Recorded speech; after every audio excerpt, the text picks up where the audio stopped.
तो नमस्कार दोस्तों, बहुत बहुत स्वागत है आपका हमारे YouTube चैनल पर। तो फिर से मध्य प्रदेश में एक और वैकेंसी आ गई है। जी हाँ, आप देख रहे हो कुछ टाइम से बहुत ज़्यादा नोटिफिकेशन आ रहे हैं। हालांकि एक साथ इतनी भर्ती आना भी गलत है, क्योंकि देखिए भर्तियाँ क्या आना चाहिए कि एक दो महीने के अंतराल में आना चाहिए। अब एक साथ ये मामा जी ने जितनी नोटिफिकेशन जारी किए, अब एक साथ तो आप सभी चीज़ों की एक साथ तैयारी नहीं कर पाओगे। आपको किसी भी पर्टिकुलर एक एग्जाम पर ज़्यादा ध्यान देना होगा। अगर एक एग्जाम की मैं बात करूँ तो अभी सबसे ज़्यादा ध्यान दिया जा रहा है, कैंडिडेट जो ध्यान दे रहे हैं, फोकस कर रहे हैं, वो है पटवारी भर्ती। क्यों? क्योंकि उसमें उम्मीद है, ज़्यादा पद है, तो कैंडिडेट को उम्मीद है कि हाँ, इसमें हम सिलेक्शन ले सकते हैं। फिर दूसरे नोटिफिकेशन आ रहे हैं, उनका क्या करना है?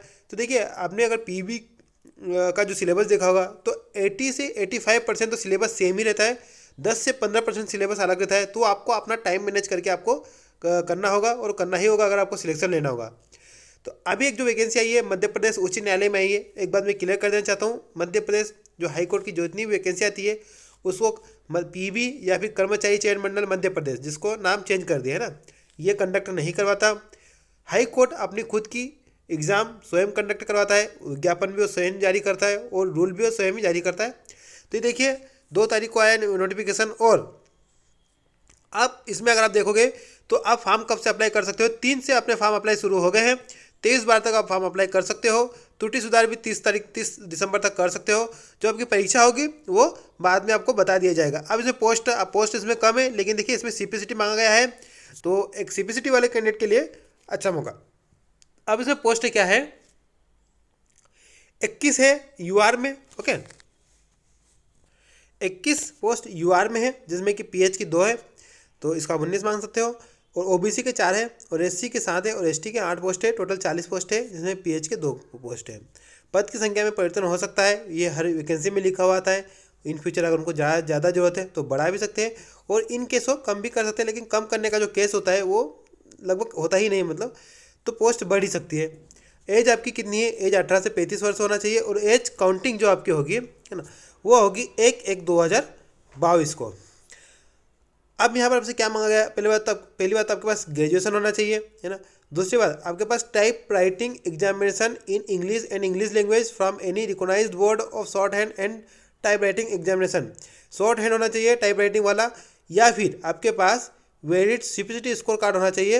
अब देखिए, ये जो ऊपर वाला जो दिया गया है योग्यता, जैसे कि शॉर्ट हैंड मांगा गया है, टाइप राइटिंग, है ना, ये लगभग मोस्टली कैंडिडेट के पास नहीं होता है।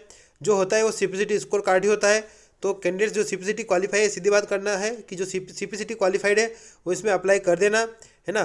और साथ ही साथ सीपीसीटी मांगा गया है, तो सिंपल सी बात है, 1 ईयर का डिप्लोमा, कंप्यूटर डिप्लोमा तो मांगेंगे ही। तो यहाँ पर 1 साल का कंप्यूटर डिप्लोमा मांगा भी गया है, और आपका ग्रेड पे है वो 1900 ग्रेड पे है। हालांकि इसका ग्रेड पे कम है ना।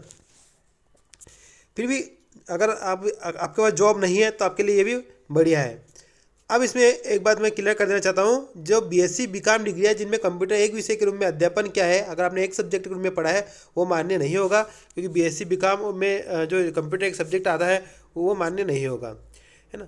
और सीपीसीटी की जो वैधता है वो भी आपको पता होगा कि 7 साल कर दी गई है, तो ध्यान रखना, अपनी वैधता देख लेना। अब इसमें हम देखेंगे नीचे एग्ज़ाम पैटर्न, फीस देख लेते हैं। तो आपका फीस क्या है दोस्तों? अनारक्षित को टोटल है 777 रुपये, और आरक्षित वर्गों को है 577 रुपये, है ना। तो ये आप देख लेना। उसके बाद हम नीचे देख लेते हैं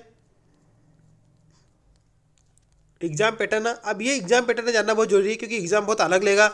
इसमें आपकी 40 नंबर की हिंदी टाइपिंग रहेगी, 40 नंबर की इंग्लिश टाइपिंग रहेगी, और 20 नंबर का जनरल इंग्लिश रहेगा, और कंप्यूटर नॉलेज रहेगा। तो टोटल 100 नंबर का पेपर होगा, जिसमें आपको ज़्यादा से ज़्यादा ध्यान देना होगा हिंदी और इंग्लिश टाइपिंग पर ही ध्यान देना होगा, है ना। बस सिंपल है, यही है, ज़्यादा जानकारी कुछ नहीं। अब इस नोटिफिकेशन को आप नीचे मैं लिंक कर दूंगा, मेरे जो भी इंस्टाग्राम के जो मेरा चैनल है उस चैनल पर जुड़ जाइए, उस ग्रुप पर जुड़ जाइए।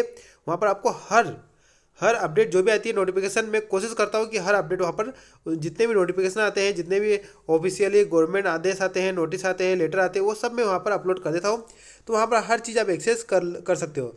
मोस्टली चीज़ें मैं वहाँ पर अपडेट कर ही देता हूँ, है ना। तो मिलते हैं नेक्स्ट वीडियो में, तब तक के लिए जय जय भारत।